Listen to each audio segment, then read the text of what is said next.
So your physician ordered an NG tube to be placed. What do you do? Quick NG tube refresher. We're not going into the whole process, but supplies. What do you need?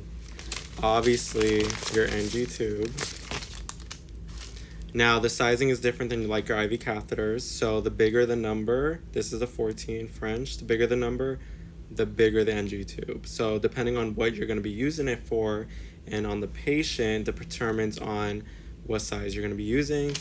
My facility, the anti-reflux valve is separate, so make sure you grab this as well.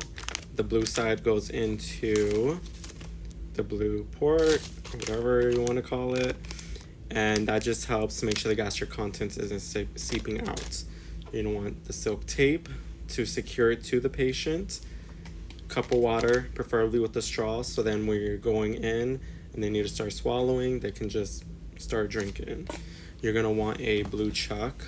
I usually put this underneath the patient's chin, so then if they vomit, because sometimes putting the NG tube will induce vomiting, you're not making a big mess and it's getting grabbed by the chuck.